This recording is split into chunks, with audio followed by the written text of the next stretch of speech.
Good morning, everybody, and welcome to class 2 of Glowing Color in the Luminous Landscape. And I'm really excited to see everybody's work on our Padlet page. Looks like you guys did a lot of work, a number of color wheels, and then just kind of studying with creating kind of earthy colors using those very vibrant primary colors. I'd love to hear what you guys thought of that, because wouldn't the instinct be to just pick up some brown paint or something else like that? What did you guys think of actually trying to mix your neutral browns? Harder than you think. Ah, Yeah. you know what's funny is I'm actually teaching this class in reverse to how I've taught it in the past. You guys are actually starting with the hardest parts with color mixing, which is kind of cool and interesting. And today will be another difficult challenge of creating, real dark darks using the primary palette. And that's what I'm hoping you guys will challenge yourself with. But I did squeeze out a couple different colors that I do use for making darks.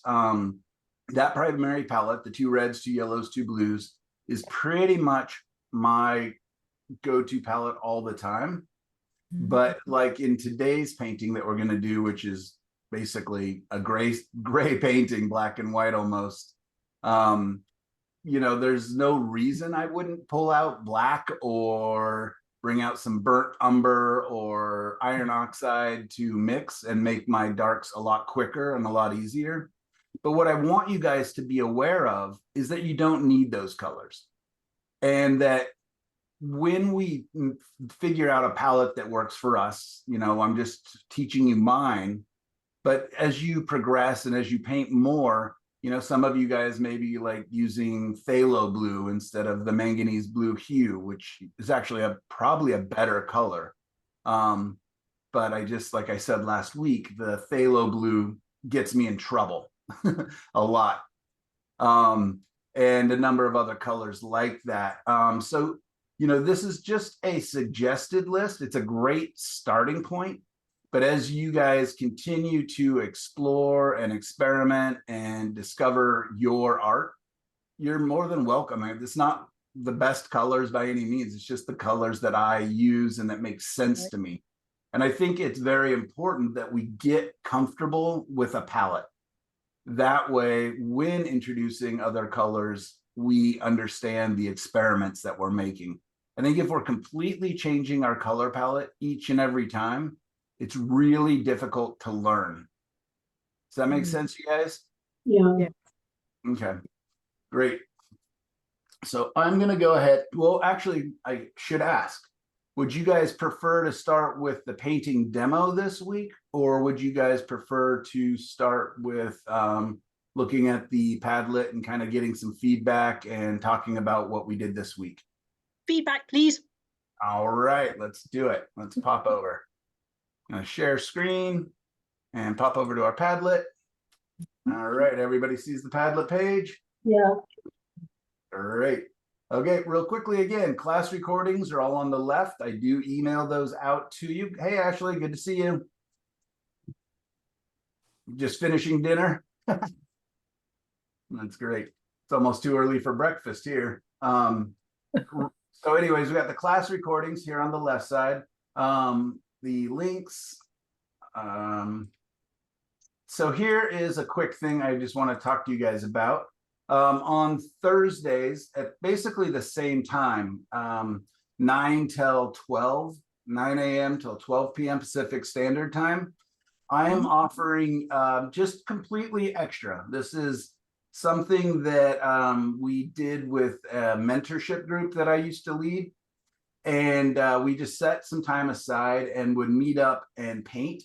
And it is your time to literally just put it on the calendar if you can make it, if you don't have work or class or other commitments, and just show up and just have your paints out. And it'll be just like the first half hour that we just went through, where we're just hanging out, talking. You can show your painting, or you can whatever you want. You could even have a blank screen if you want, But it's just a time to set aside. And I know a lot of people who like to paint in silence and have a hard time with people, talking and everything. But I actually really enjoy it. I enjoy the camaraderie. I enjoy the just sense of community and the ability to ask each other questions and feedback and just, what colors might help here? What might I do here? And it's just time to set aside and actually get some painting done. I've done enough of these classes over the last 20 years to know that for some people, they almost feel like time spent painting is kind of greedy. I don't know if that's the right word, but it's hard to make it a priority. So by putting it on the calendar, having a designated time for some people really, really helps.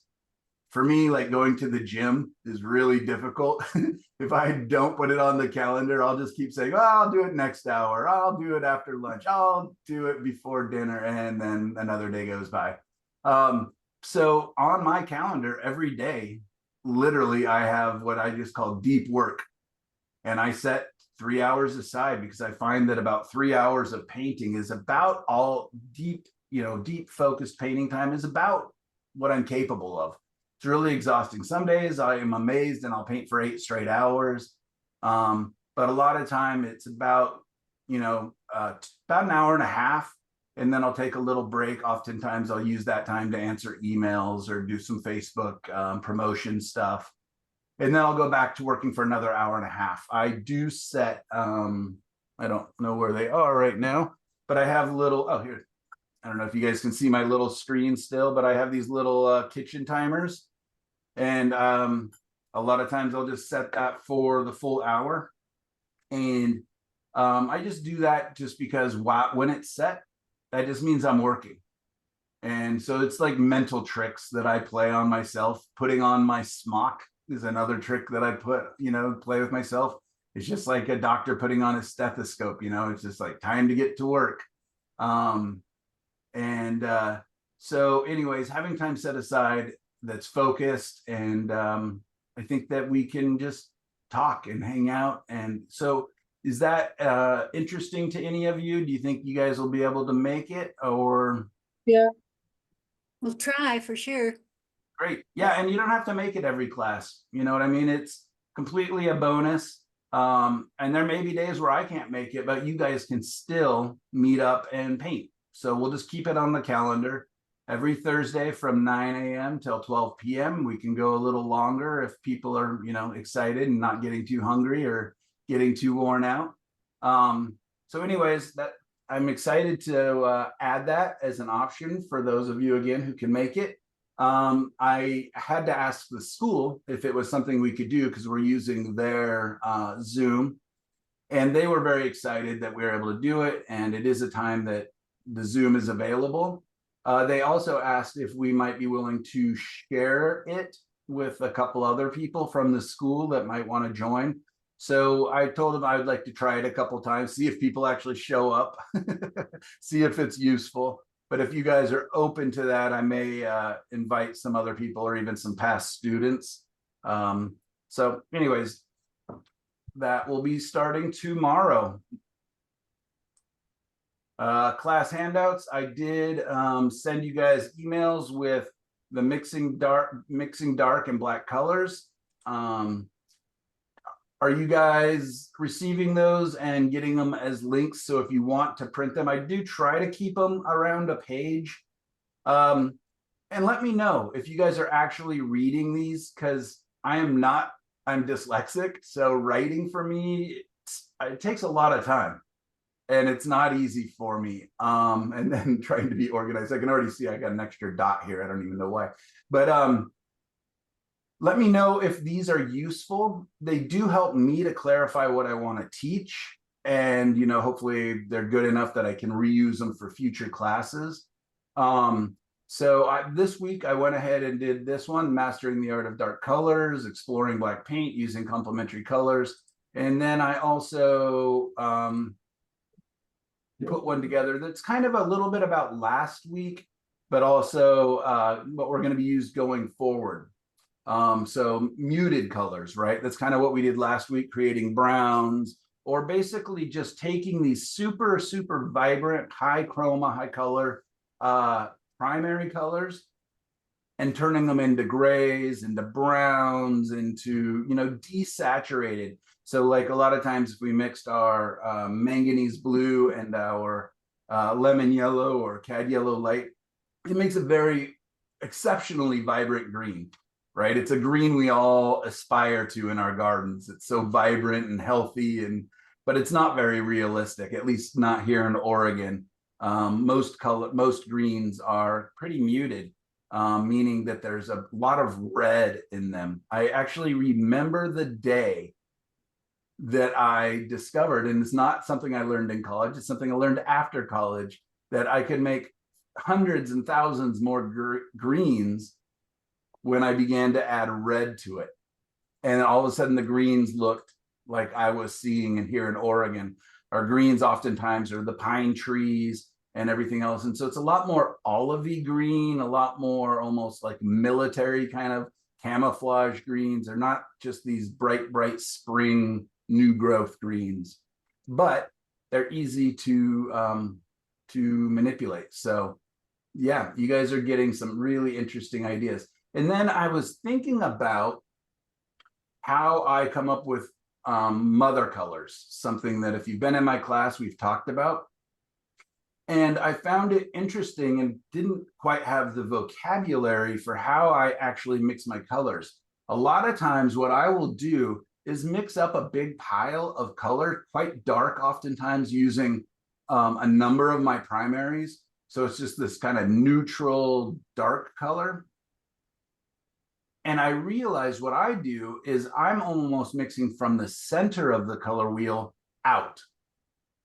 Is that I look at that big dark pile of color, and I know that by using that big pile of color in my painting, you know, letting every other color that I do have a little bit of a touch of that or a lot of a touch of that, I will create a sense of harmony in my paints. Or conversely, that when I want like my sunset, again, I'm looking at you, Regini, looking at your beautiful skies behind you.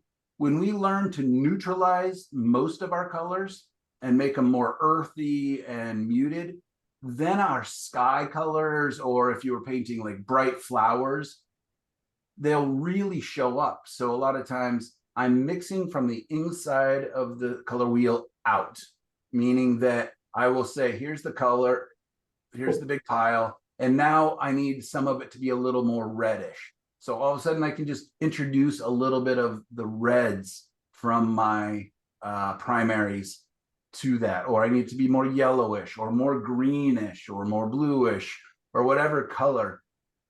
And so does that make sense? Mixing from the inside out? I've never ever in my whole life used that terminology before yesterday when I was writing this.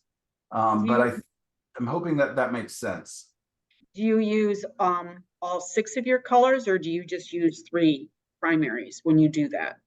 I don't have a formula for it. So, and sometimes again, my darks truly, you know, just in all honesty, are I will have a pile of brown, like burnt umber or the transparent oxide as a shortcut color. And so I wanted to share that today too. But I just know that I can mix my own of those two colors.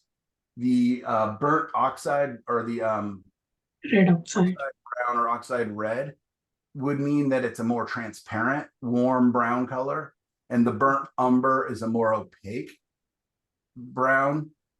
So if I want more coverage in my darks, then I would probably lean towards the burnt umber, because it will be very opaque, meaning it has really good coverage. It's not going to be transparent. And so I would use the burnt umber and mix in like my ultramarine blue, which is a semi-transparent or a transparent color. If I want a transparent dark, which is kind of more typical for me, then I would use my iron oxide or earth brown, or it depends on the brand. what the name of that color is. And then mixing that with the ultramarine again, it creates a more transparent color. So those are my shortcuts. Is a great shortcut. And what I really, really like, and I talked about this last week, is that I can very quickly make it warmer or cooler by more blue or more of the brown. But for this week's homework, I'm hoping that you'll challenge yourself and go with the split primary palette again. And with the full knowledge that those colors aren't the end all be all, that there's lots of options there. I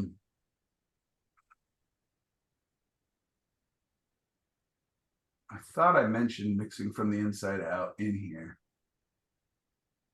Anyways, so there's 2 handouts there. And I do want you guys to know that for those of you who joined this class and they're like, I thought we were going to be painting glowing, colorful landscapes, and all we're doing is brown and darks. We are. But what happens and what is so neat about this part of it is that it allows those other colors really to be special. When we have muted colors side by side with vibrant, clean, colors, those clean colors really, really stand out. So that is a big part of how we create the sense of glow. Again, if everything is bright and colorful in our painting, for one, to me, it just looks tacky. But for 2, nothing is special if everything is special. All right. And this morning I heard you guys talking about just stepping up to the canvas and being intimidated, and about learning styles, and about being comfortable. What was his name? Davies. Oh, sorry, can't hear you, Donna. Stuart Davies. Stuart Davies. Yeah, I think I've watched one of his videos in the past, and he's very fun and very quick painter, if I remember correctly.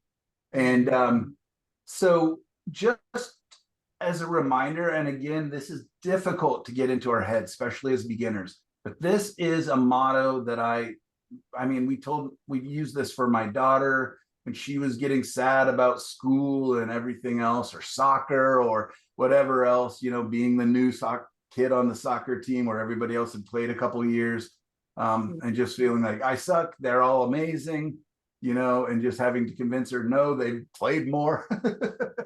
They've been practicing, they understand the game. But this is a motto that we use in our family all the time. It's just simply, we win or we learn. And then we've expanded it. We win or we learn, and we love learning. Right?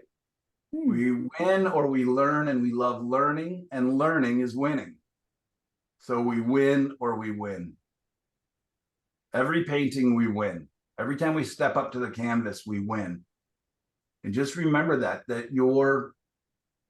you're expanding your horizons. And it's great to have a great painting, but truthfully, I promise you that we learn more by the difficult paintings. We learn more when the painting doesn't quite do what we want it to do, if we ask the right questions. And I always start with the positive, even when I'm, talking about your work, talking about my work. What did you do well, right? And it may be the fact that you just painted. I got up and I overcame my fear of the white canvas. I squeezed out my paints. I made the time. Or, I like this portion of the painting, this, amount of detail or lack of detail. I like this brush stroke. Sometimes it comes down to a single brush stroke in the painting that I can celebrate. All right. What did you do well? Always start here. What did you learn? How will you get better? And then remember to high five yourself. Remember to celebrate, just because the act of painting is always brave, right? It always takes bravery. And so anyways, just remember that as you're going forward. And even right now, even the last 2 days, I have a big canvas that I on with a painting that I'm excited to paint, and I haven't been able to start it. And that's why I wrote this up this morning. It's just like, nope, just paint. It's a 4-foot canvas, so it's even more intimidating. But why? So even after all these years, I still get in my own head and have to go, you know what? It's fun. I'm playing, I'm experimenting. And the good thing about paints is you can go over them again. You can scrape them back down. You can wipe them away. You can let them dry and paint over the top, whatever it is. So just keep moving forward. Or as Dora, what was her name? Dora the fish, Dora, just keep swimming, as she used to say. Right? When you start that big canvas, Michael, do you think you'll start with oil under painting or acrylic? I've already covered it with acrylics, but it does not have any detail. It's the painting that you did actually last semester of the kind of spindly trees with the fog over the pine trees in the background. That's the one I want to get to. I don't know if it's in our references here. But anyways, it's a photo that I've had for a long time and just kind of finally decided it was time to attack it. This one, yeah. Oh, Wow. nice. But I like, really love that one. yeah, isn't it interesting? And it just looks intimidating. There's so much detail, so much interesting things going on. You know, the reflections have got to be pretty dead on. So there's a lot of things that scare me. And I just keep asking myself, like, how do I start? And you know how we start? We start by starting. Oftentimes, it's as simple as that. We start by putting some paint on there. And I've covered the background literally just with a orangey pinkish tint, but that's it. There's no lines, there's no drawing, there's nothing on there. So anyways, I'm gonna hold myself accountable. Let you guys know what my goal is. I'm sorry. Do you Okay. always tint your boards when you do your paintings, or is that just depend on what you're painting? Fantastic question. Do I tint my canvases or paint like an initial color on them? So there's reasons to do it and reasons to not do it. Sometimes as soon as you cover the background and it's no longer a white canvas, then we're over the fear of ruining our pristine virgin white canvas, right? We can just get into it. It's already ruined. I've already polluted it or whatever, and I can get into it. But there are times when having a pristine white canvas can be very helpful. And sometimes when I really want like a strong sense of glow, I want that white background so that when I put transparent paint over it, it really bounces. Then it can show through. So again, with transparent paint, what's happening is the light's actually traveling through that transparent paint to the surface underneath it and then reflecting back out, which is a really nice bonus that we can get. So there's times, and what's neat too, especially if I do my underpainting in acrylics, is that I can cover the whole canvas with color, and then I can go back with white paint where I know I really want this beautiful transparent glazing to happen over the top. Let me see if I'm gonna bring up a picture real quick. So this is a photo of my daughter, and I've not painted it yet, but I would like to. I've been invited to be a part of a figure painting show in March. So I've spent some time looking at photos that I've taken. Another one that I'm actually have started is this one. Oh, shoot. So you know what? I don't do figures very often anymore. I used to do lots. So I may as well paint pictures of my daughter. So if they don't sell, then at least I have nice paintings of my daughter. But I am kind of being purposeful with, like, there's not too much face. It's not just a straightforward, you know, my daughter smiling at the camera. I do want them to be a little bit vague. And the neat thing is this photo was actually taken in a beautiful old church in Italy. And my wife was wearing this scarf and the light was coming through a window way up high and had, I mean, it was one of those dusty old beautiful churches with, you know, Rembrandts hanging on the wall. And you could literally see the sunbeams coming through the dust. And so my daughter was sweet enough to pose and Beautiful. Can't wait to see it someday. Wow. yeah, so I got a number of photos from there. So kind of looking through them. And yeah, just love the design. So anyways, it's nice that to do something completely different. Again, I don't do figurative. My clients don't expect to see figurative from me.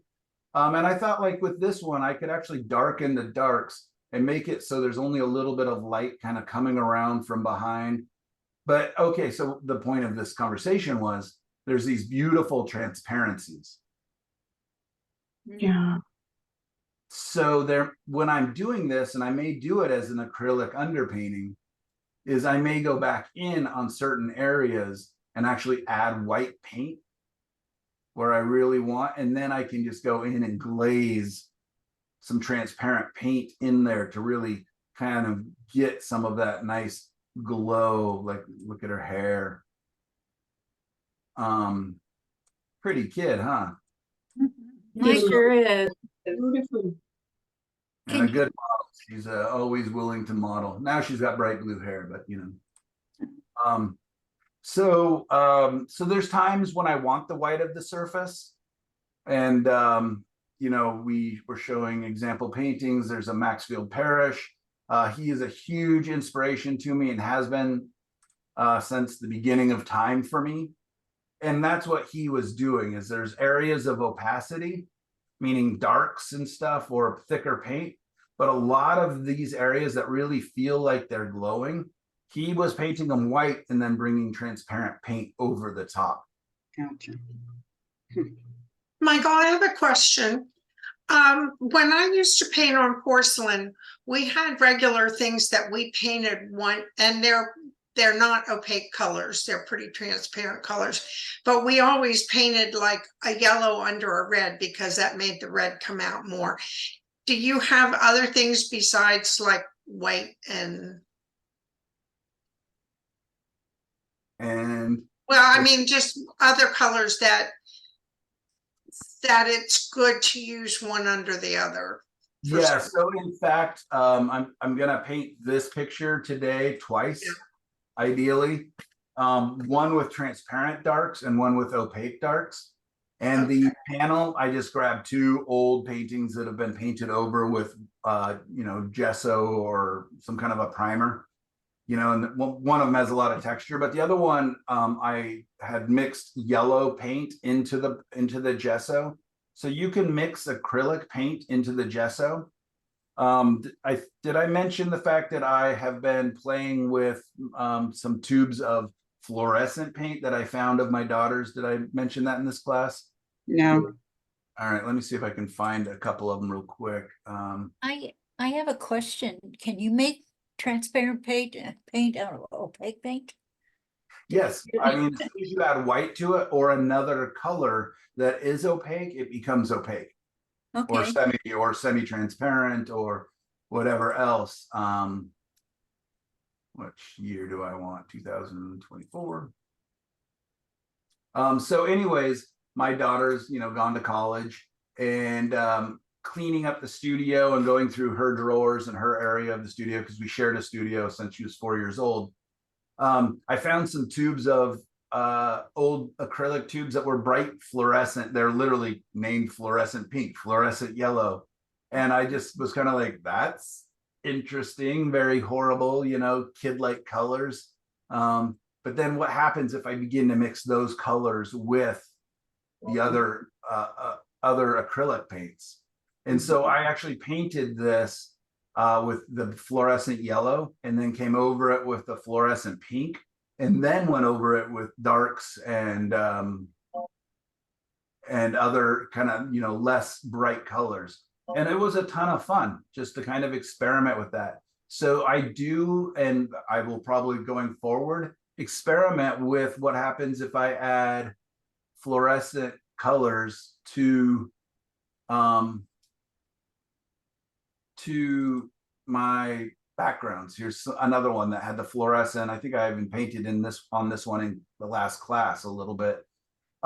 So I'm constantly experimenting. You know, what happens if I bring fluorescent or other colors? A lot of times I'll mix a little bit of yellow with my final coat of gesso on my third coat.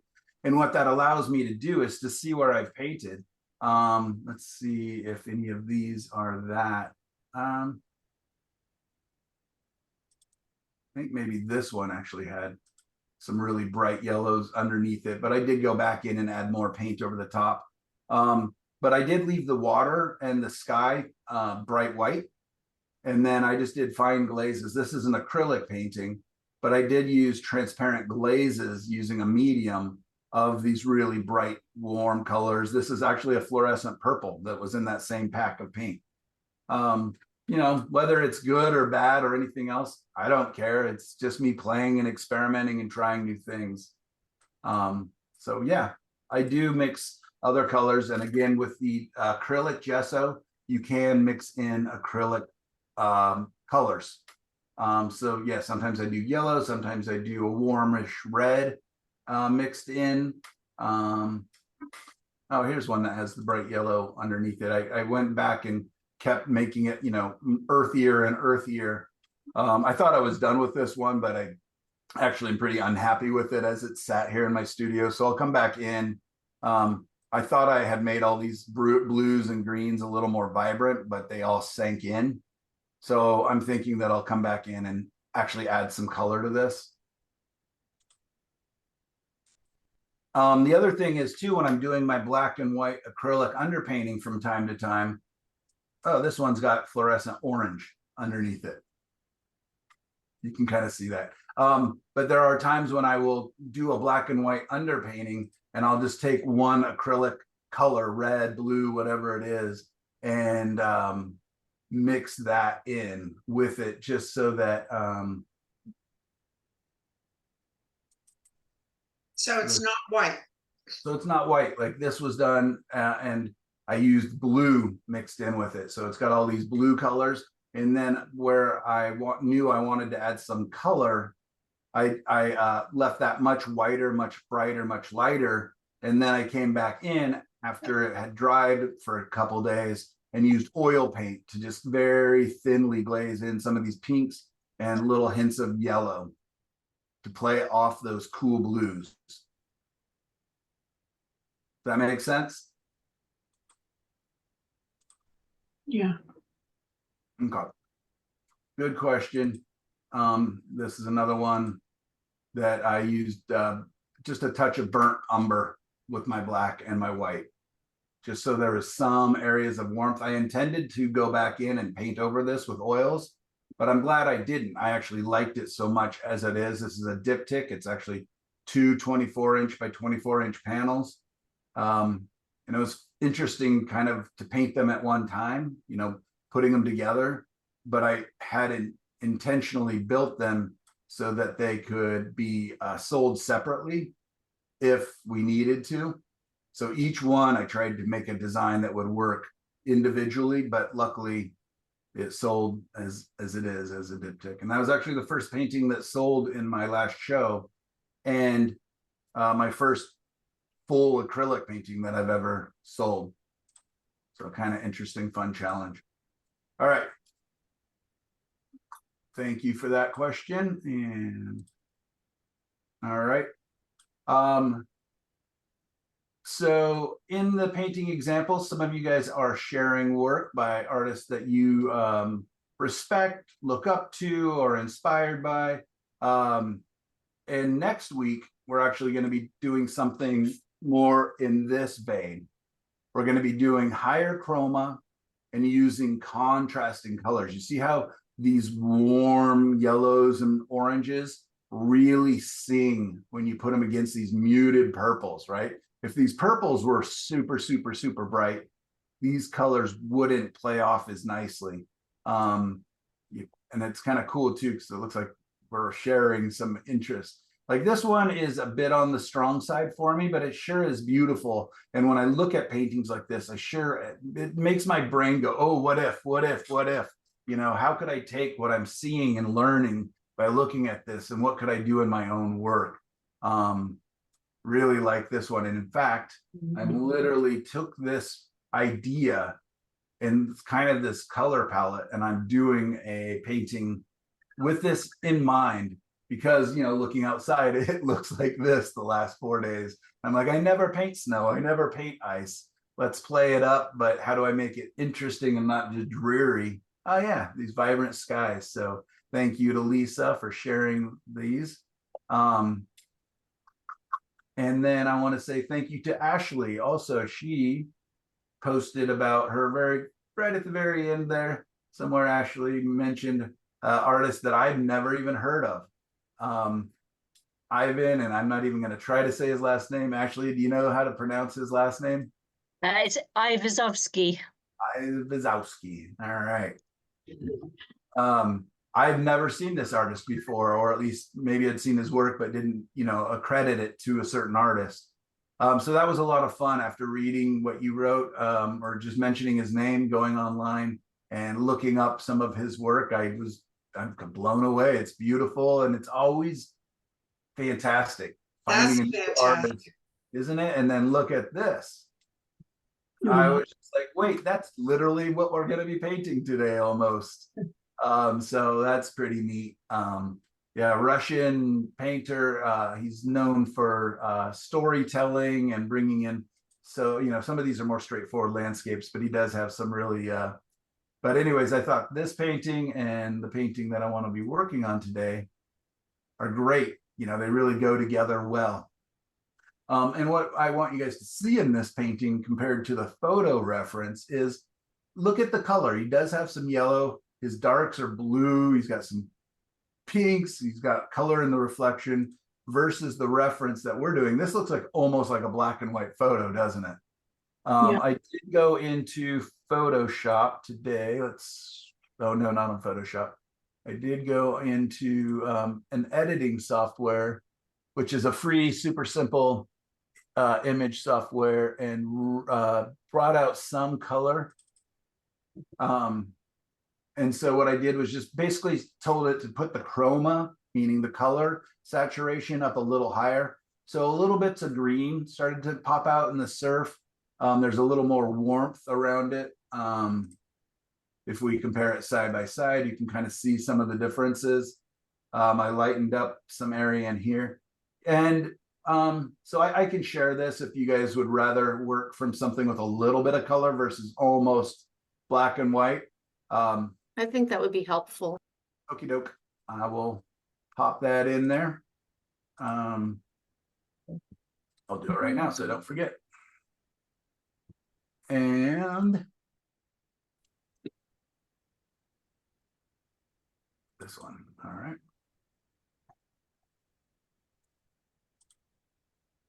There you go. Great. So anyways, thank you, all of you who have shared various artists. I did put them into a slightly different order than how they popped up. Gail, you and I have talked about Kevin Porter, and I think we mentioned him in the last class. I'm a huge fan of Charles Warren Eaton. When I think of tonalists, he's one of my top games. Another one by John McDonald, who's just seems like a really cool guy, a really great painter, great teacher. Haven't met him in person. But anyways, I changed the order a little bit because I wanted to talk again about kind of a muted palette that really has a harmony to it. So, when we think Van Gogh, at least when I think Van Gogh, I think of very vibrant, almost garish, blues next to yellows, both bright colors. But Van Gogh definitely had some paintings where he practiced a lot of restraint. And I'm drawn towards those often more, they're not as most popular a lot of times. People really like those bright, bright colors. But anyways, I thought it's fun to see, other sides of artists. Russell Chatham, Montana painter, one of my very favorite, unfortunately passed away a couple years ago. His paintings just blow me away with their sheer poeticness and just quiet. They're just quiet. I've been fortunate enough to see some of these in hotels and lodges in Montana and stuff. So anyways, I shared a couple other. John Felsing's a living artist who I really, really respect. I just am amazed at his restraint. I mean, look, you can tell there's a tree here, but it's just barely described. So I find that to be just as brave as somebody else who paints with bravura and strong, strong colors. It's something I want more in my work, but I also love painting with strong colors and, glowing seascapes. This, in all truth, is one of my very favorite paintings of all time. Whenever this pops up in whatever feed or whatever else, and I know it's not the most amazing painting or, you know, it's so beautiful, but there's something in its quiet restraint that I just find so gorgeous and enviable. So this is kind of like one of those paintings that's always in the back of my head. Whenever I'm painting, I'm thinking a little bit about this, especially on my quieter pieces. But I think it's important that you guys all find kind of some of your favorites, because that'll help you. And they might be bright and colorful and everything else, and that's fine. I'm not saying, you know, my taste is for everyone. But I think that will help you to kind of, as you're learning and beginning to experiment with colors, to think about what directions you want. So we're thinking about color palettes, and then we're also going to be thinking about brushwork in the next term.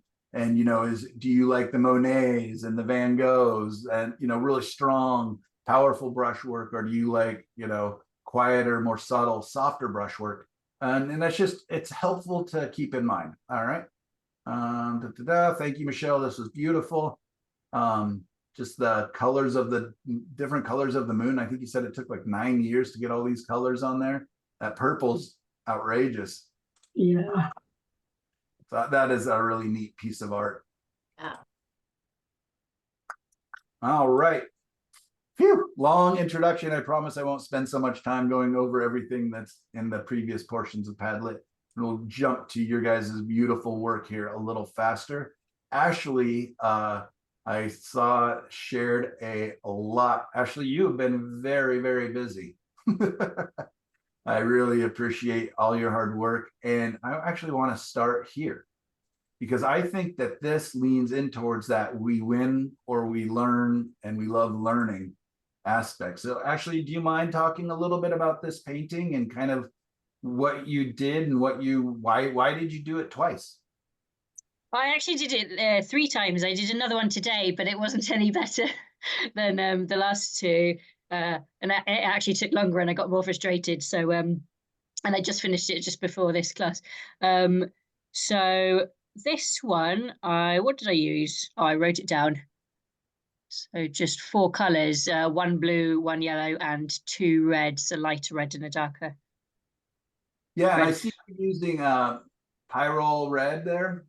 That is Yes, that's yeah. what I use. It's called Bright Red on the tube, but that's the name of the pigment.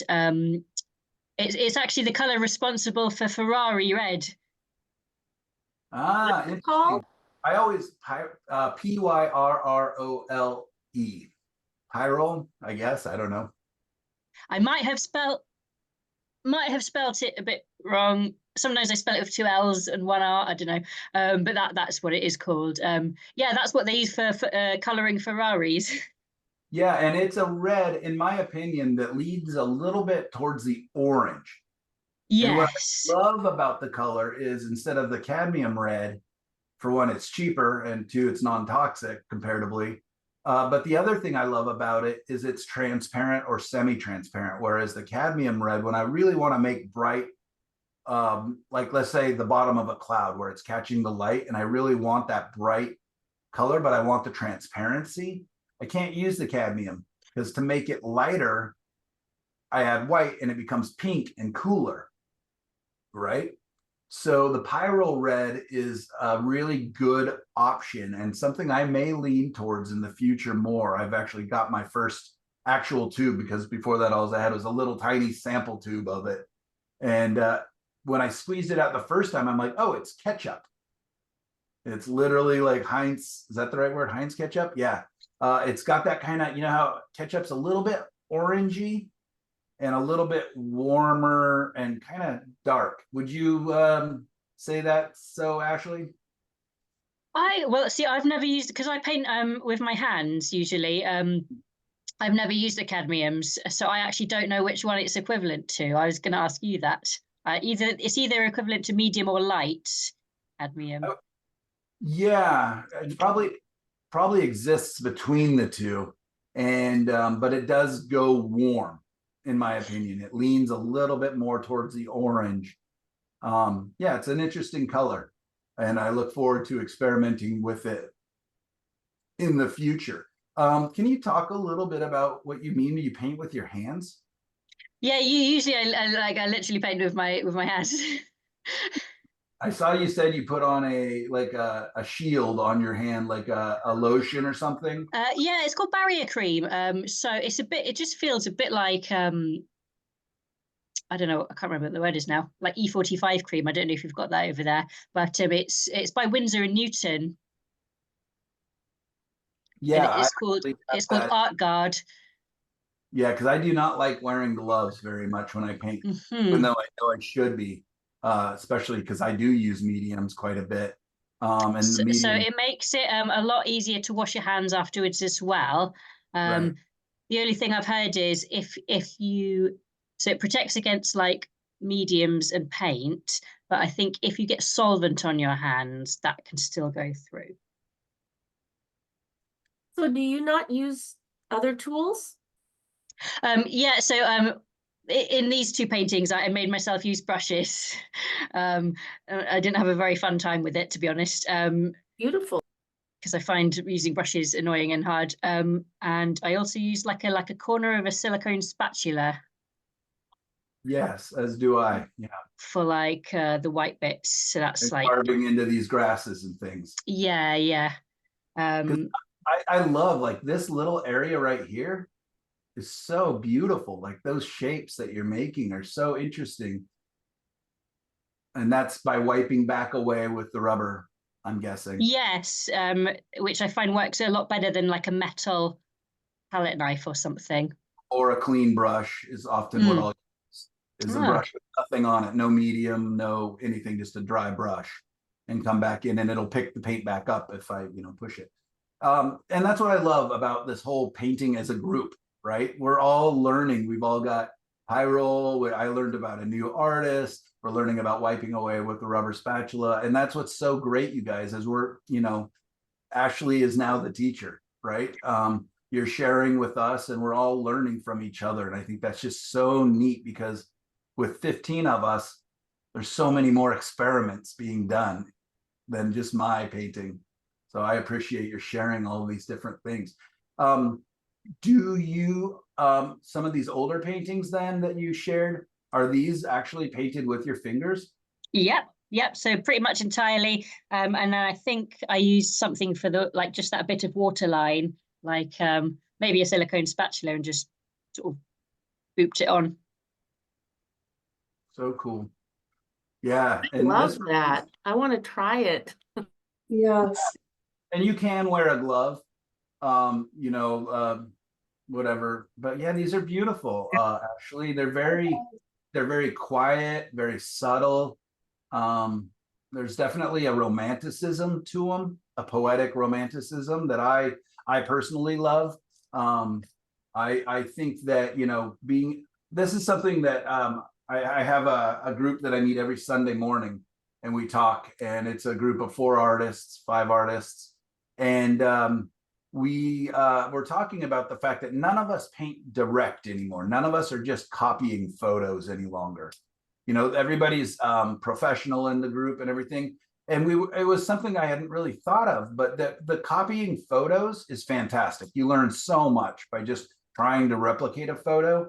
But at a certain point, you kind of realize that that's actually craft to a degree.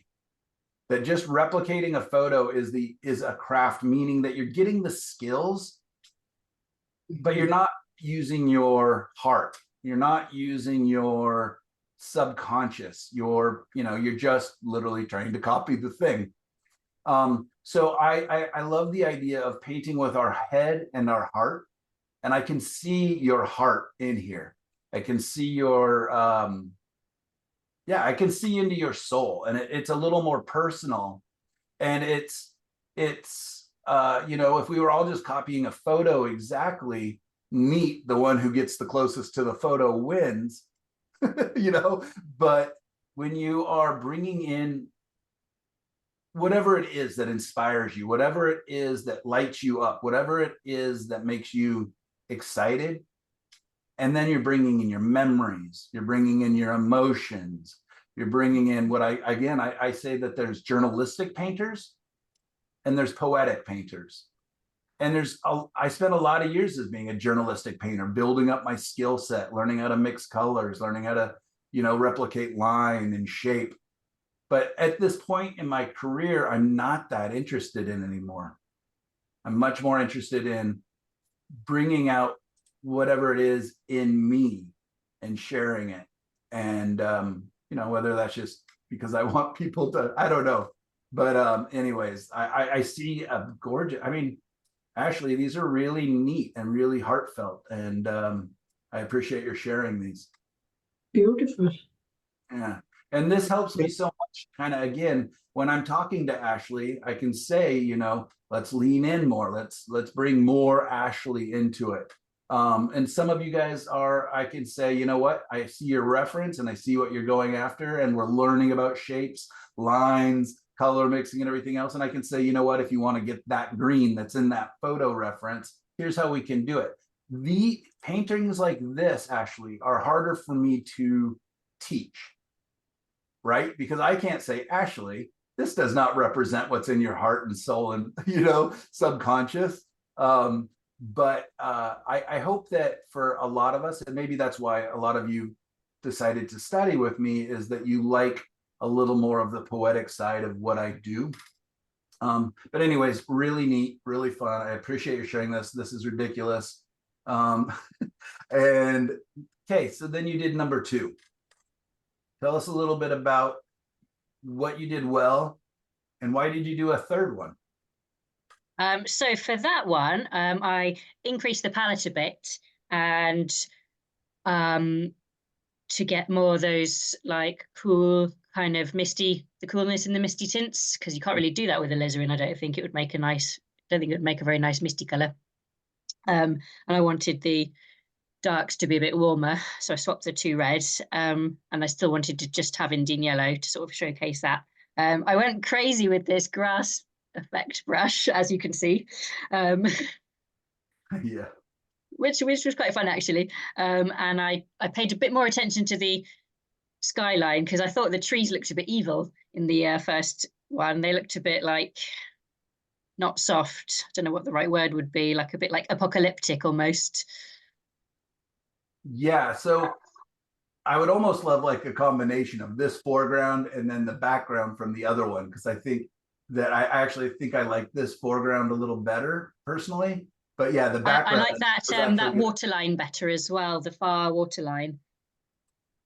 Right. So then I see that, yeah, you took out, so when I use quinacridone or quinacridone rose, I don't bring in alizarin ever. That is my substitute color for alizarin. So there's no need to put out quinacridone red or a quinacridone rose and alizarin. It's one or the other. It's otherwise they're both so similar.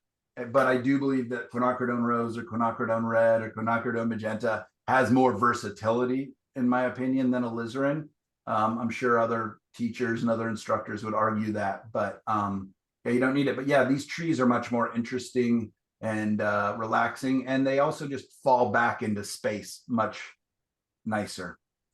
So yeah, we'll be talking a little bit about these colors. Again, the oxide red is that kind of very, very warm brown, very transparent.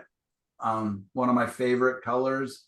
You know, I do call it a guest color because it's not always on my palette, but it's on there a lot. It'd be like my next door neighbor that comes over for dinner and then ends up playing games till 1 in.the.morning kind of guest. Is that the drinking all same my- as transparent earth red, It is oxide red? exactly the same color, just by another brand. Yep. Yeah, that's one of the hardest colors to talk about because almost every brand has it. In fact, every brand does have it, but they all name it something different. Yeah, same with bright reds. You know, are often named, like some of them name them like fire truck red or red, they'll like true red or something like that.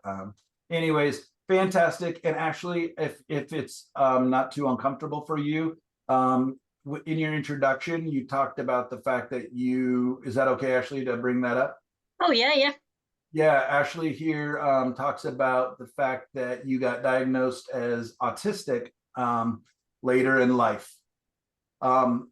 Yeah, my daughter was diagnosed with dyslexia and ADHD in high school. And, you know, and I kind of thought when we got this diagnosis and everything that it would be really crushing to her. But in fact, it was so it made everything make sense. Like her differences to her friends and her differences to the people she was communicating with. And just her whole studying style had to change. She had to basically ignore the teachers and how they taught her to learn and come up with her own skills and her own tool set. And what was really interesting too is because I had been diagnosed as dyslexic as a young kid. I was lucky to have a teacher and a doctor as my parents. So, you know, they were kind of aware that something was a little bit askew, a little different from the other kids. And yeah, it really helped me. And then they also taught me that, you know what, it's not a bad thing. It's, you know, and I actually think of my dyslexia as a superpower now, in the fact that I do see the world differently from most people. I focus in on the visual complex. And then, you know, my daughter being diagnosed with ADHD and doing the tests with her and the questionnaires with the doctors and everything, I was like, oh, guess what? I'm also ADHD. And which really explains why I work on 10 paintings at a time and why I, you know, have so many starts, and why once I get into a painting, there are days where I'll paint 12 straight hours and not be aware that time is passing. And so anyways, I appreciate that. And something that I will mention all the time in my classes is know thyself, right? I can only teach you to paint the way that I've taught or that I've learned and that works for me, but that doesn't mean it's going to work for you. And know thyself, know what works. If you're able to just sit down and focus, no problem, great. Ignore the tomato timer, ignore the putting your smock on.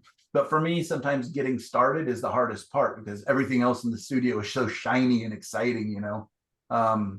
So anyways, I really appreciate that, Ashley, and hopefully you found comfort in kind of realizing it. And then that was also interesting. I wonder if that plays a part with the fact that you like painting with your hands.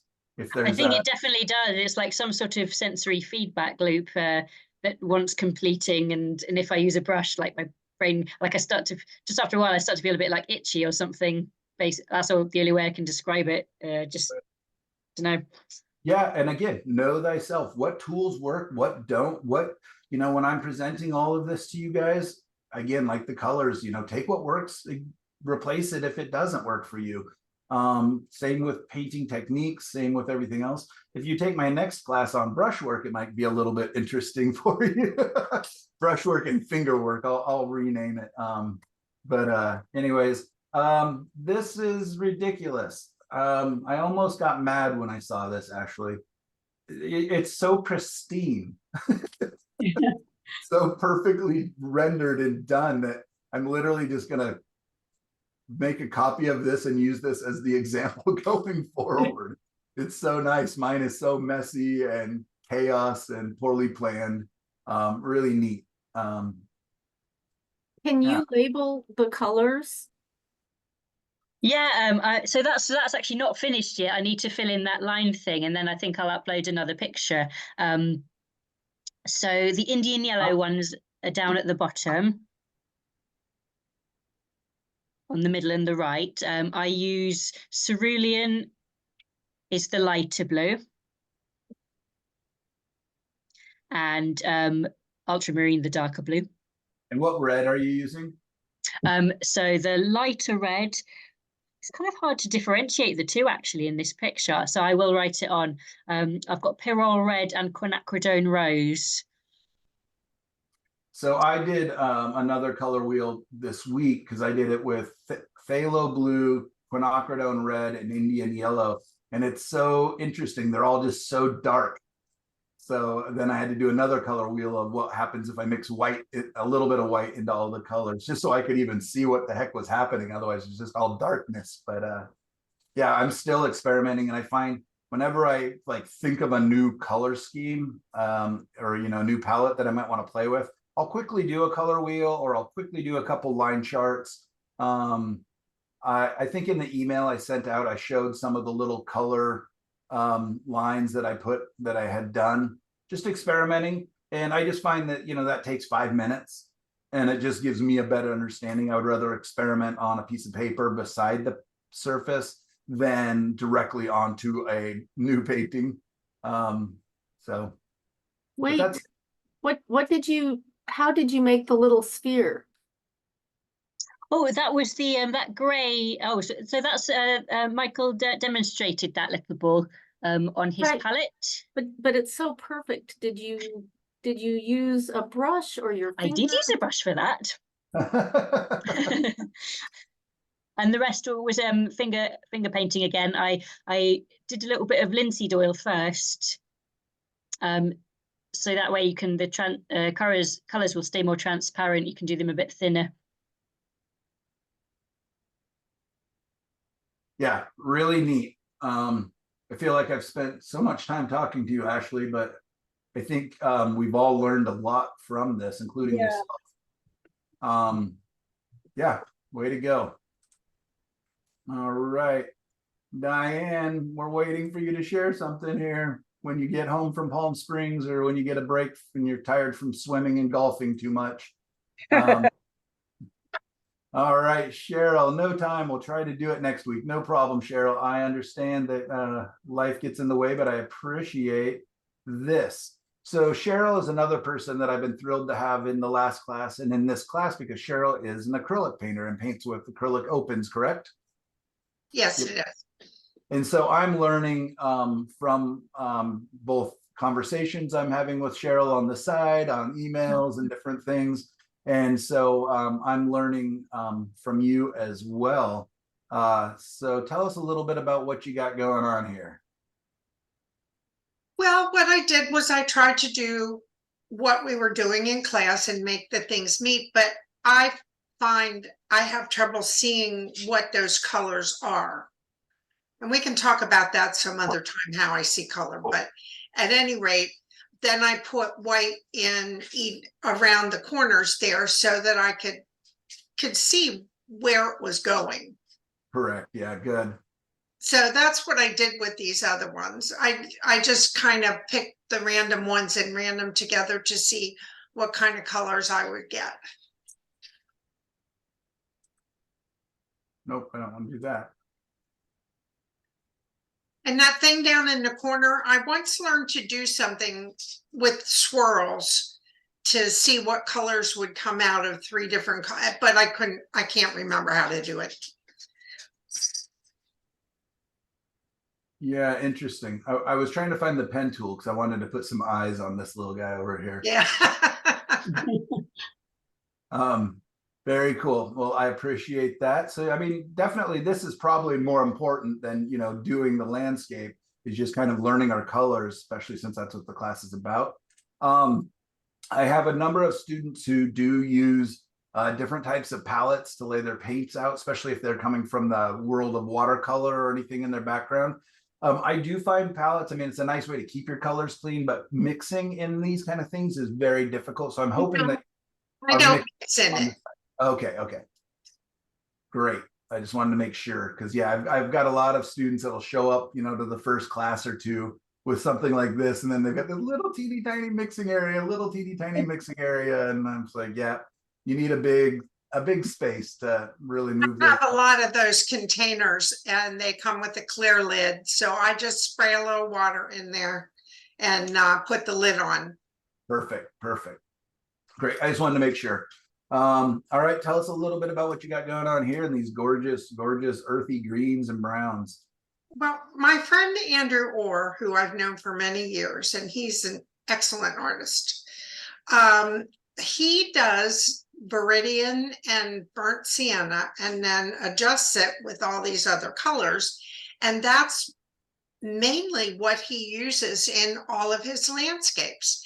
And as you see, you can get almost anything out of that. Now, yes, it is a limited palette and everything, and it does have all the elements, but by the same token, starting out with that Viridian and burnt sienna makes it earthier. I think makes it earthier all around.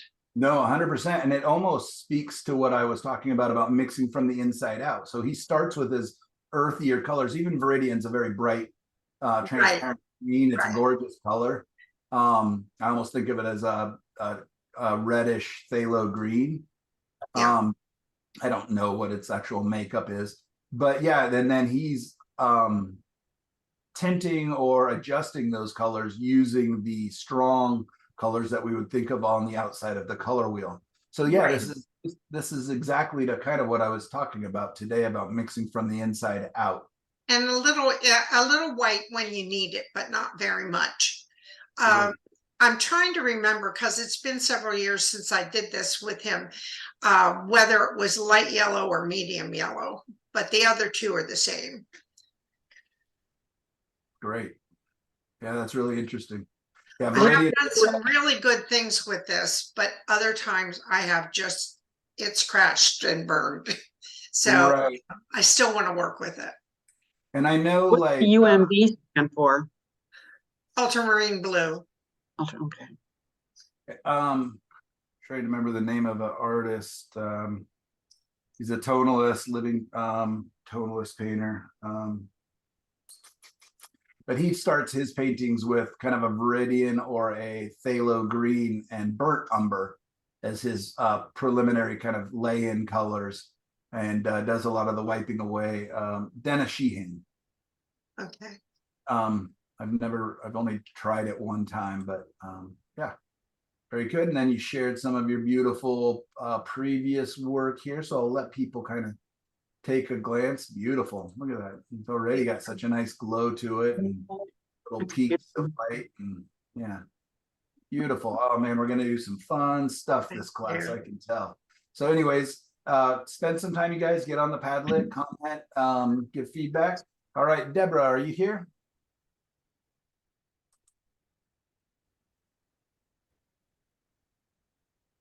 I'm not seeing Deborah. If you get a chance to watch the recording, Deborah, very beautiful, very nice, very transparent. Mine was really quite transparent as well, and I probably will go back over and actually bring out some detail and darken some darks, and probably even lay down some cool lights to kind of push these back a little further. But nice job, beautiful color. So you're new to landscape painting. You find landscapes difficult. I wouldn't know by this painting. Very nice. Used a canvas sheet, not crazy about the tone. The canvas with Hansa yellow. Oh, not crazy about the canvas sheet. Yeah. Taping them down is definitely useful. Yeah, canvas sheets are great for just practice and exercises and everything else, but they can be difficult. But if you ever do paint a masterpiece on a canvas sheet, you can attach them to a panel or to something else if you ever want to sell it or frame it or anything else. When I traveled around the world, I just took canvas sheets just because I could take hundreds of them versus just a couple panels. And then my favorite couple paintings, I actually just glued them down to panels, wooden panels, when I got home and framed them up. Very nice. And yeah, gee whiz. Wow. That's wonderful. Amazing. Very Yeah. nice. So Beautiful. yeah, and herons are my wife's spirit animal, so I'm always drawn towards them because she loves them. We probably have half our photos on our drive or of herons. Beautiful, really great. Yeah, I'll be curious to see, you know, what you learned from me and what directions and things you would like to go. But these are fantastic. Look at that detail Oh in the my eye. God. It's Wow. Sheesh. gorgeous. How did you make those little squiggly hair marks? We're gonna have to ask her when she's here in class. Oh, sorry, I had to. A little brush is my guess. Wow. Not her fingers. This part can be done with her fingers. Beautiful. All right, Dawn. Don's is good. This is good. All right, Dawn, tell us a little bit about your experimenting with I like it. the browns from Primary Colors here. Yeah, I struggled a little bit. It got too much thinner in the foreground. It kept lifting the paint. Yeah, it happens. And some of it I was trying to rub back to get the whiter yellow canvas to show through for the glow. and it dried too quickly. Ah, I interesting. couldn't rub off as much as I wanted. Then I tried to use the gray tones to the left and right side of the background to kind of mute those, and those got too dark. So of course, then that came forward, so there's no depth. So Yeah, but these are all um, easy fixes. Once this painting is dry, you can come right back into, lightening some of these, or, building a little more opacity where you want it. I think, all in all, and the main thing I wanted you to learn was just mixing browns and earthy, muted colors using that strong primary palette. And I would say you're successful in that. I mean, these are some really interesting gray browns that you've created here. yeah, it's a start. That's about all. There we go. All right. And yeah, I mean, how do I zoom into this? Now, Michael, Yeah. well, that one I thought was pretty successful, but there was another one that I was trying to discover color bias. Is that here? Yeah, that one there. And I realized I know a few of the colors have a bias in which way they go, but in general, I don't know. And I was trying to figure out how to determine that. Good call. Good call. So what did you learn? Well, I learned that I can't always tell unless I add some white. Yes. And I thought so the middle section is red and blues. And I thought if it turned kind of plummy, then it must be leaning towards yellow. And if it turns violet, it must be leaning towards red. Blue. Yeah, you're right. Towards purple. More towards red. And then I looked up online what is cobalt blue, and I thought because it was kind of plummy, it must be leaning yellow. And it turns out they say it's leaning red. So I'm kind of confused. Yeah, blues are tricky for me. And that's why I use like a ultramarine blue, which obviously leans towards the purple, has the red in it, and the manganese, which, is definitely leaning towards the greens. And we can see that underneath when you mixed it, right? That it makes Right. a sappy olivey green with the ultramarine because it's got that red in it. And Right. then the manganese leans towards green. So you make that. So that's why that's how I came to use those two blues. Because, if I put ultramarine blue and phthalo blue instead of the manganese, for one, out of the tube, they look almost identical. They're both just dark, dark blue sitting on the palette. And so, yeah, that's one of the reasons I chose that. That's the other reason with my yellows is I used to see that, especially if I was in a low light studio space or out in bright light plein air painting, is my lemon yellow or my yellow light and my medium yellow often were really close together. So that's why I introduced the Indian yellow, because it's definitely more orange. Yeah. So that's why one of the reasons I've chose the colors that I've chose is that they're obviously different. And that's Right. the same with my cadmium red or perylene or whatever warm red I want to choose versus my alizarin, my quinacridone red. So I have very obvious differences. But yeah, I actually watched a full video yesterday on mixing blues, and the guys are literally paint manufacturers, and it was a paint manufacturer and a instructor who's been teaching for a long time and travels all over the United States, and they were having struggles with the Oh blue, boy. telling them apart and putting them, so again, that's one of the reasons I've just these two blues, because I've got the most range with them. Because yeah, look at phthalo blue is considered a greenish blue, but look, it's still making very olivey dark green. Yeah. And I find that very confusing. Right.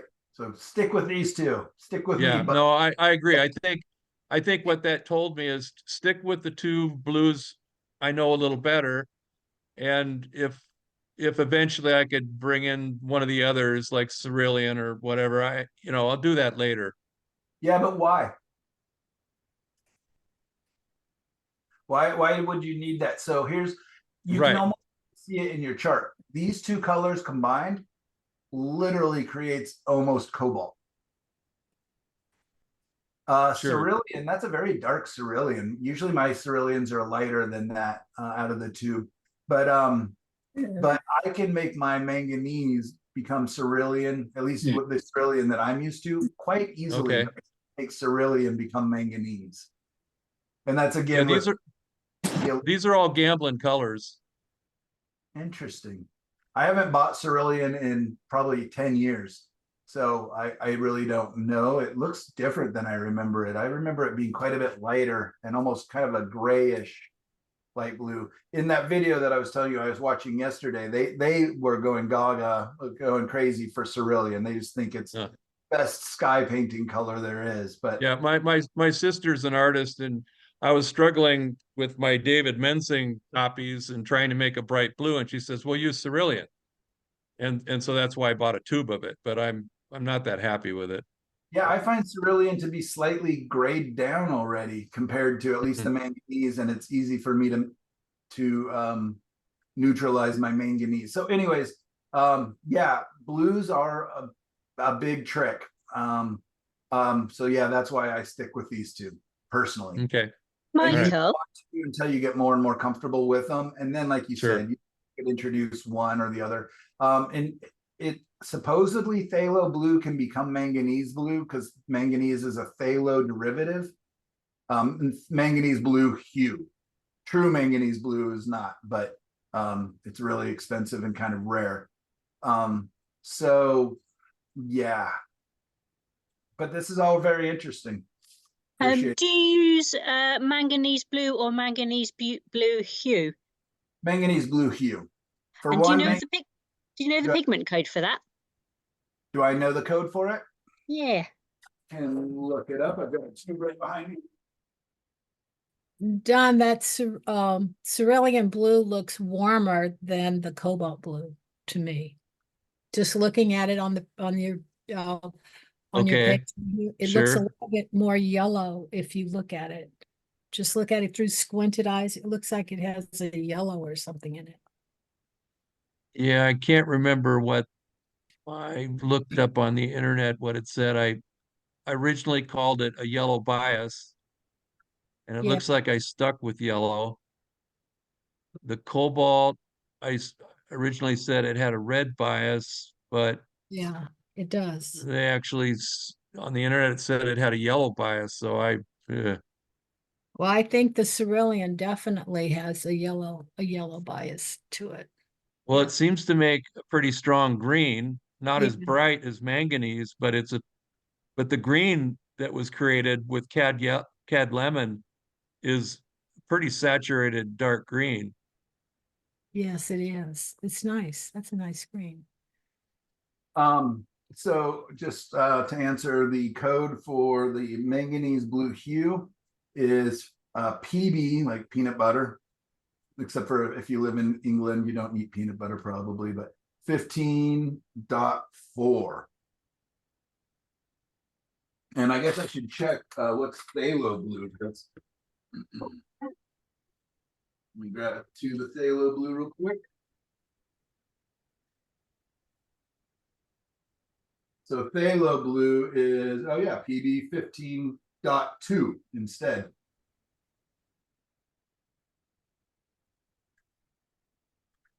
So it's interesting. I'd like to just point out one thing that's a problem with blues.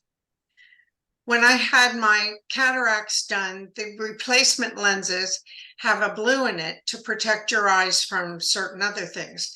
Also, my glasses have a blue tinge to them. Not that you can see, but I'm told there's one in there.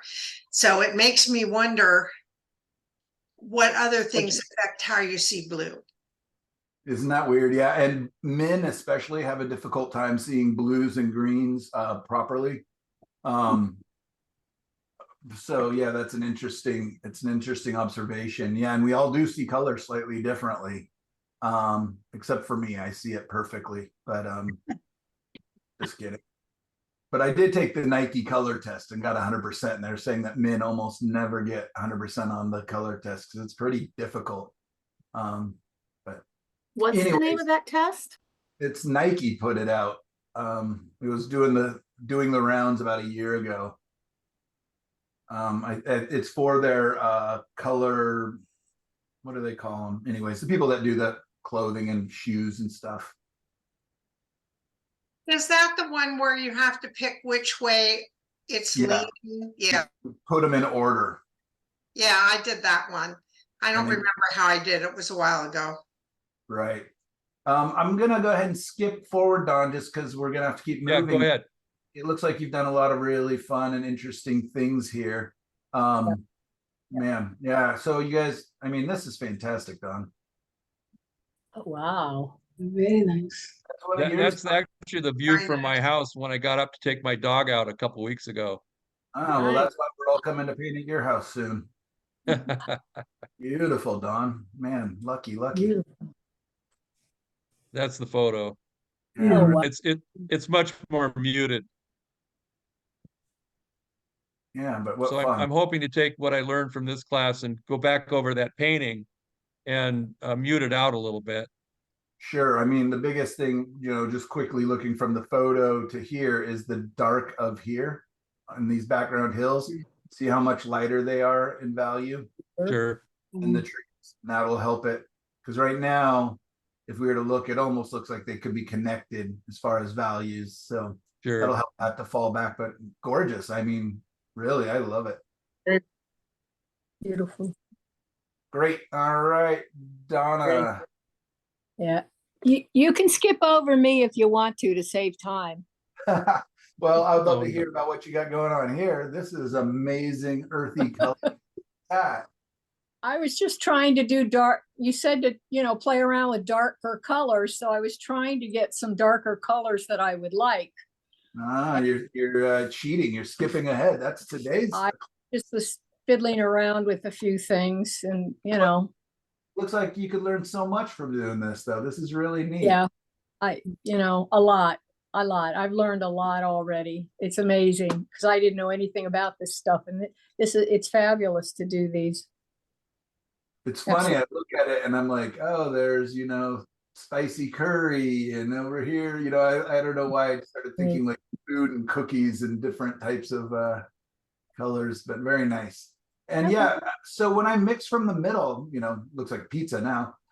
When I when I think about mixing from the middle out, and again, if we had a cleaner like here, is like this would be like my big, food, and then all of a sudden I'm just giving it these other spices. That's, I don't know. I use the metaphor of food a lot in my head when I'm painting. I think about my painting as like soup, and it needs a little more of this and a little more of that. And anyways, very nice. All right, Donna. It looks like you're getting a. I'm not done with that. I have a long way to go with that, but I'm playing with it. Right, and is that the same as this one, or because this looks Well- like a at this point? Yeah, that's why I'm not done with it. I want to make it the water. I love the water. And, right. and so I have to play around with it a little bit. Yeah, because right now it looks like it's going. I feel like this is a trail up a hill. Yeah. Well, that's what it looks like now, but that's not what I want or intended, so. That's a Linda stream. There's a Linda. Yeah. Yep. So yeah, we're gonna have to think about the perspective a touch more as you're moving forward here. All right, Donna, where did I wish it would let me see everybody as we're going along. All right, Donna. Looks like, what do we got here? You got your Yes, pencils, and geez, some of this work is so neat that you shared. Pastels, yeah. yes, that's pastels. Wow. So, did you like when you were doing your old illustration work and graphic design work? Were you using pastel? No, not at all. I did my illustrations in either watercolor or colored pencils. Those are gorgeous. That's beautiful. It's like being there. Wow. No, yeah, it literally feels like into the summer walks. The Yeah, darks and lights are so vibrant. They're beautiful. I was driving with my friend and we came around this bend and I saw this and I stopped the car, stopped the car, and got out and took a bunch of pictures. And then after I painted it and posted it online, within 15 minutes, I had 3 people wanting to buy it. Wow. I And want had I sold it to this woman I went to high school with down in California, and she sent me a picture, and her German relatives were visiting, and they were walking up ahead, and it could have been the same exact place, but it was going up to a beach. It was really cool. Her picture and my painting, they looked identical. Wow. Gorgeous. All it's fantastic. And I want to use this as an opportunity to talk about, do we have very many pastels? And I can't see you guys when I'm screen sharing, unfortunately. I can only see like 4 of you at a time. How many of you have worked with pastels in the past? I have. This is Gail. Cheryl has, but only limited. Okay, so a couple of you. Yeah. Here is something that's so interesting to me, is that watercolors, acrylics, gouache, oils, and pastels all use the same colors, the same material, the same thing that makes the color. It's literally just the vehicle that is different, the way of putting those pigments onto our surface. And I always think that is such an interesting thing, that we're literally using the same stuff, just with a different way of attaching it to the surface. So that's something to keep in mind for those of you who are interested in, you know, maybe experimenting with watercolor or gouache for travel or anything else like that, is that it is actually applicable within, you know, like if you learn one, to a degree, you're going to be better in the others. I even say the same with photography, even though we're not talking about pigments anymore. But, you know, if you're good at taking photos and understand design and layout and balance and all those things, they all help each other. So, you know, I'm constantly working on my photography skills. I'm beginning to experiment with gouache and now acrylics. And I don't do watercolor except for mixing them with my gouache. Gouache is just more of a, it's like watercolor, but it's more opaque. It has better coverage and it comes out of a tube. Anyways, I always think that that's really interesting. Anyways, yeah, beautiful work, Donna, and I really do appreciate your sharing with us. So again, you guys get on our Padlet page, spend a couple minutes, and Michelle's so good about it. You're always about the first person to comment and things, but again, let's keep this community going, you know, in between classes and now in between our Thursday painting sessions, and just get in there and, you know, spend a couple minutes and just help each other, build each other up. And yeah, so there we go. Let's talk about this real quick. What did you think about doing the color wheel? I'm sure in your lifetime you've done hundreds of color wheels. Well, not like this. This was really interesting for me. And all my art education, we have never talked about this split color wheel and stuff. So this was all new to me. And when I did this one, I didn't use white except in a couple of places on the outside. Yeah. And then I did my first painting, which I didn't post, and it was just awful. I couldn't get it to work at all. And then I went to start a second one and I realized I was using white acrylic paint. And that's why I was having such a difficult time. So I didn't post the one that I did with the acrylic paint, but I did this one. And like I said in my comment, I wanted to wipe off more, but my paper towels were just awful, but I learned a lot. First of all, learning how to use a paintbrush again. It's just all so new to me, and I'm really enjoying learning this. I'm anxious to, I ended up at the end trying dried out baby wipes, but I Yeah. didn't have enough. And so I'm anxious to do it again and be able to wipe off a little more. I think this one's a little too intense.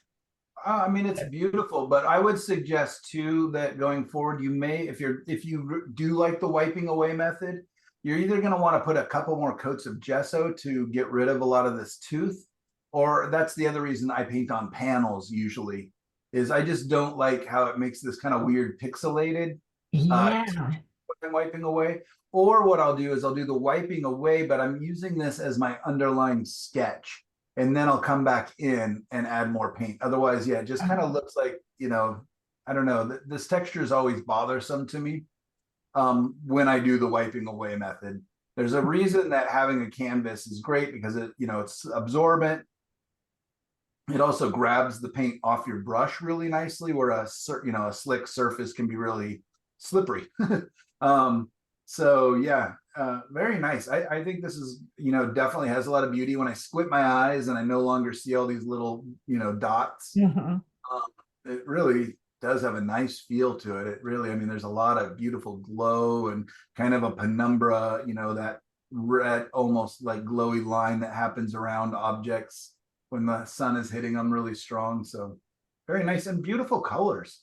It's kind of, I mean, this red's a little cooler than this orangey red, and then it gets warm again up here and gets back down to the cooler colors. So you've got a better variety of warms and cools within this limited brownish color. It's really nice. Thank you. Do you have any videos of how to prepare a panel? Okay, so how to prepare just a birch, like a piece of birch panel? Yeah. So if I'm not positive that it's like, if it's a true birch panel, birch is very low acid wood, but most all other wood types are quite having a lot of acid in them, which won't bother you for a couple years, but eventually that'll kind of leach through the paint. So if I'm using a wood that I'm not positive with, or like a masonite panel, or maybe even like piece of cardboard, you know, I oftentimes will take the cardboard out of the back of picture frames when I'm using frames and stuff. And I'll cover those. And a lot of times those are kind of a cheap piece of cardboard, which will have a lot of acid in it as well. If I'm not sure, I will put a coat of what I use is Bullseye 123, or it's kind of a house primer, and it's like for covering stains and things on your walls before you paint it. It dries unbelievably fast, like in an hour or two. And I found that I can paint directly over that with acrylics or oils. I'm hoping I'm right. I've been hesitant to suggest it, but I love the surface that it makes. But what I do most of the time is I'll put a coat or two of that down, because it creates a very good barrier between the surface and the next additional coats of paint. And then I will usually do a coat or two of acrylic gesso over that. And I usually do, you know, I'll paint like 8 panels at a time with acrylic, so that I just kind of have them laid out. And because I want them to dry for approximately 24 hours between coats. And I like to do about 3 coats. Then I'll give them a light sanding down if they have ridges or, you know, things that I'm not happy with. But a lot of times I actually like the texture that kind of comes through by adding. So I'll oftentimes add the gesso one direction, and then the next day add the gesso the other direction, you know, like horizontally, then vertically. And then the next day doing it the other direction again. And that's how I do them. And when it's birch, like I buy from the company in Salem, Oregon called American Easel, They've basically told me I do not need to put that coat of primer, and I've chose to trust them most of the time. Sometimes I'll put that coat of primer down. And sometimes I'll even coat the whole panel, like back, front, sides, everything with the primer, just so that no moisture, living in the Pacific Northwest, or if you're living in a humid climate somewhere, the wood will eventually soak up some of that humidity and can warp or even rot or other things. So by putting the primer over the whole entire surface, front, back, sides, I'm, just making it that much more durable, but I do not always do that. Sounds like a lot of work, doesn't it, Sharon? Yeah. It's all right. I now- apologize, excuse me, I apologize for keep getting up, but I have this young pup in the house and he keeps trying to drag everything outside through the dog. No worries. No worries. Go ahead.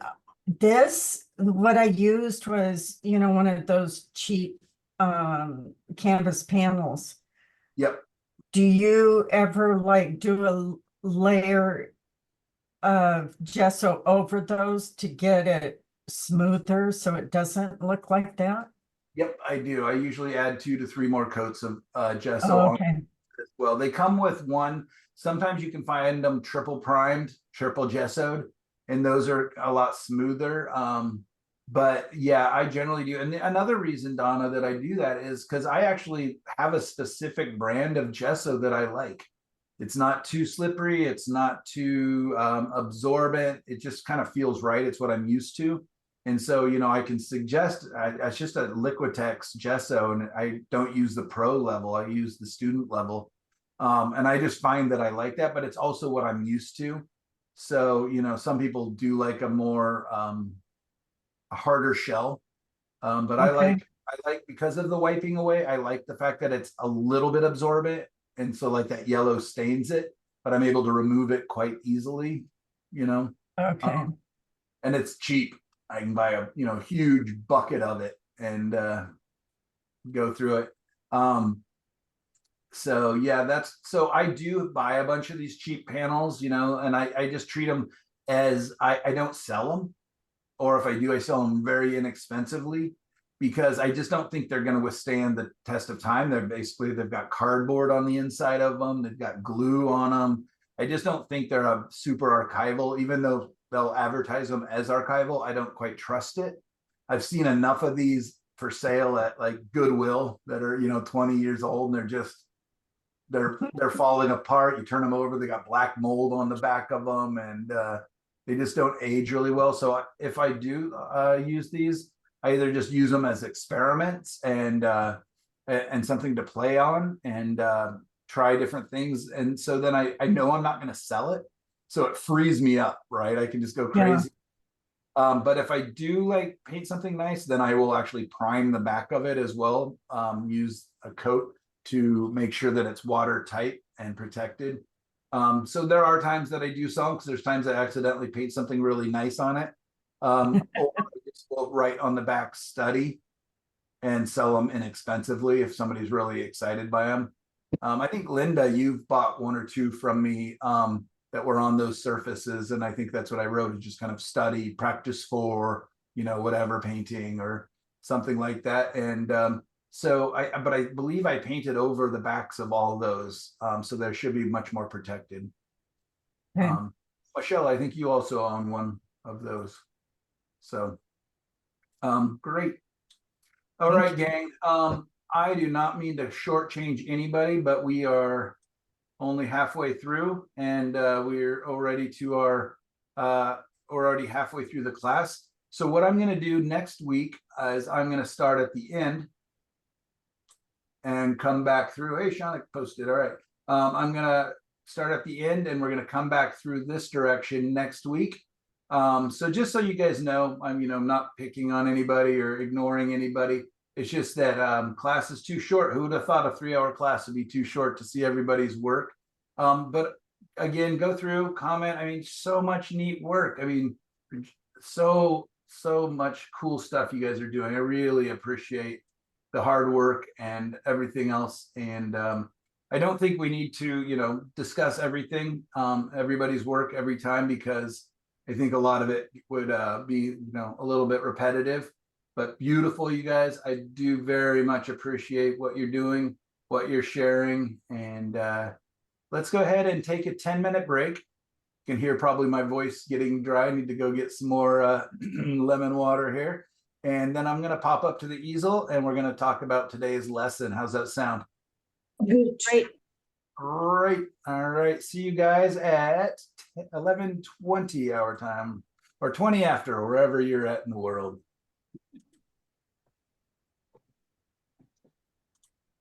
Okay, dogs.